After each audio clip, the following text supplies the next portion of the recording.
Howdy, y'all. Hope you're enjoying a good snow day. I don't know about y'all's place where you are, but I am currently snowed in. They have not plowed our road, so I'm not going anywhere anytime soon. But that's given me the opportunity. We've had several questions submitted from our reading plan, and so I thought I would just go over those real quick just to give some answers. First one is, and these are in no particular order, by the way. I'm just choosing them as I got the emails, and I kind of put them in a document. First question is, what was the plague God sent upon the people in Exodus 32:35? Well, the short answer is, we just don't know. Not a clue. It doesn't say. Could have been anything. So I just don't have a good answer for you there. So yeah, we just don't know. It is what it is. The next question is in Philippians 4.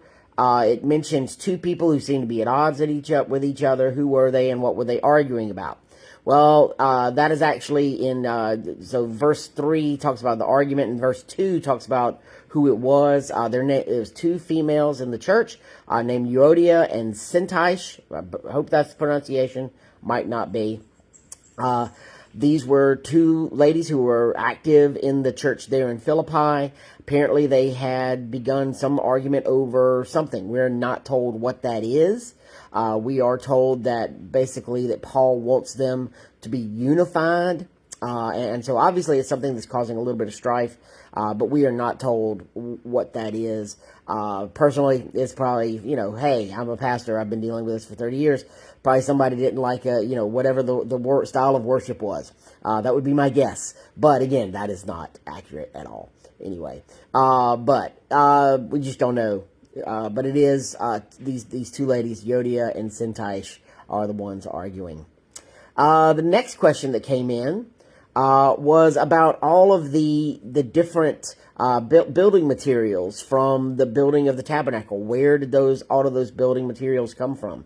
And the easy answer is, as we're told in Exodus, that the Egyptians, after the plague of the angel of death, basically were so ready to get rid of the Israelites that they just gave them a ton of material goods.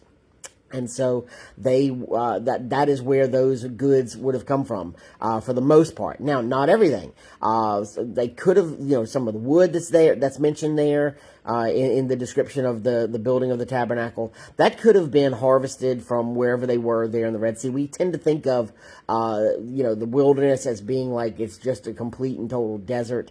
That's not exactly accurate. They were close enough to the Red Sea that there would have been, wood and other kind of resources like that, but majority of the linens and the gold and everything else would have come from the plunder of Egypt. And yes, they would have traveled with that. And one of the reasons why it would have taken so long for them to travel is that they were not traveling lightly. They were traveling kind of loaded down. So between the plunder from the Egyptians, maybe what some of the Israelites had for themselves in the moment when they were leaving Egypt, but also what they were able to kind of gather from around where they happen to be in that Red Sea wilderness area there. Then we had a question on the custom of the daughters in Exodus 21 and the weird ordinances that were there. I think the reference that is being asked there is in verses 7 through 11 of Exodus 21, which is talking about if you sell your daughter into slavery. And one of the things that we have to consider there is that the idea of slavery is being written about in the Bible, and the idea of slavery that we understand as Americans with the cattle slavery of the beginnings of our nation, two very, very vastly different things. What's being spoken of here is more likely to be in the realm of indentured servanthood, of like a family who has reached an economic point where their child, or they're selling their child, not selling, that's not the right word, but their child is entering into a contract with a family for indentured servitude. It is not meant to indicate that they are being sold into what we understand as slavery as Americans. But this is these ordinances that are given are really there to just show the care that the person in the, for lack of a better term, the better economic standard has, the kind of the boss, the standards that they are held to.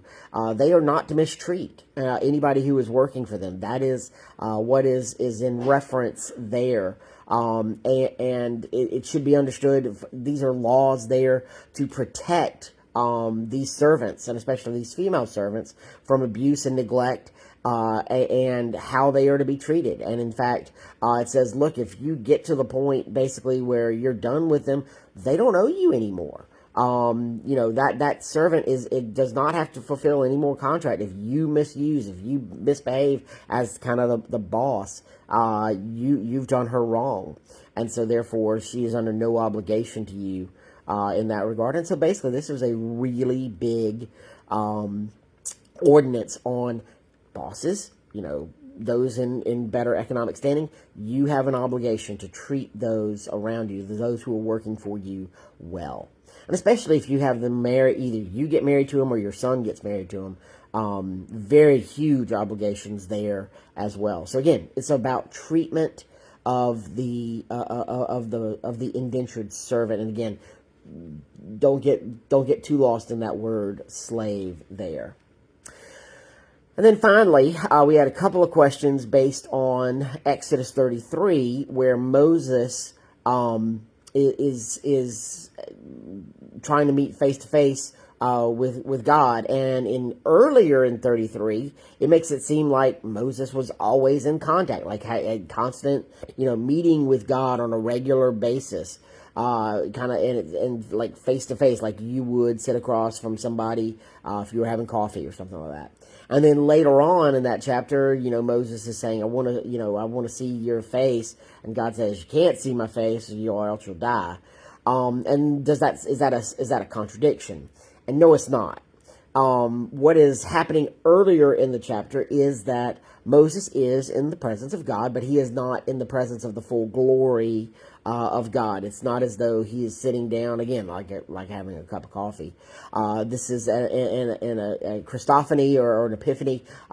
This is think of it like the burning bush, that Moses was in the presence of God, but it was not the full-blown glory of God, not the full-blown effect of God. And again, remember, God's a spirit, not a body. Then in Exodus 33, when Moses says, I want to see your face, this is where English does not always translate Hebrew well.